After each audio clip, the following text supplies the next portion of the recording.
एक दिन ब्रह्मचारी माधव किसी जंगल से गुजर रहे थे। तभी अचानक उनकी नजर एक शेर पर पड़ी जो मोटी रस्सियों से बंधा हुआ था। शेर की आंखों में बेबसी थी। जैसे ही माधव पास पहुंचे, शेर धीमे स्वर में बोला, हे ब्रह्मचारी, कृपया मुझे आजाद कर दो। मैंने कई दिनों से कुछ खाया नहीं है। मैं वचन देता हूँ तुम्हारा ये उपकार कभी नहीं भूलूंगा। माधव को उस पर दया आ गई। उन्होंने बिना कुछ कहे उसकी रस्सियां खोल दी और आगे बढ़ गए। कुछ दिन बाद जब माधव एक शांत जगह पर विश्राम कर रहे थे, वही शेर वहां आ पहुंचा। उसकी आंखें अब निर्भीक थीं और वह सीधा माधव के सामने आकर खड़ा हो गया। माधव चौंके और बोले, तुम यहाँ? तुम इस तरह मुझे क्यों देख रहे हो? शेर बोला, मेरी प्रकृति है शिकार करना और इस समय तुम सबसे आसान शिकार हो। माधव ने आश्चर्य से कहा, मैंने तुम्हें मुक्त किया, जीवन दिया और अब तुम मुझे ही खाना चाहते हो?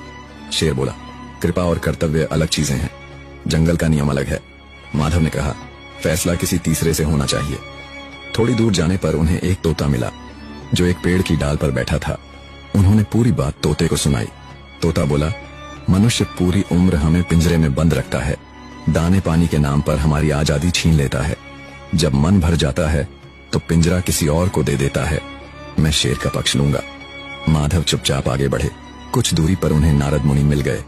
उन्होंने पूरे घटनाक्रम को विस्तार से सुनाया।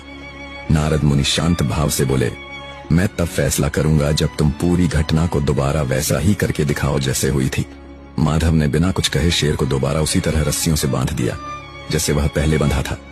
जब रस्सी कस चुकी थी, नारद मुनि मुस्कुराए और बोले, फैसला हो गया। नेकी हर जगह नहीं करनी चाहिए। जो आजाद होकर काटने लगे उसे फिर से बांध देना ही बुद्धिमानी है। दया करो, पर पहचान के साथ, क्योंकि हर जरूरतमंद भरोसेमंद नहीं होता।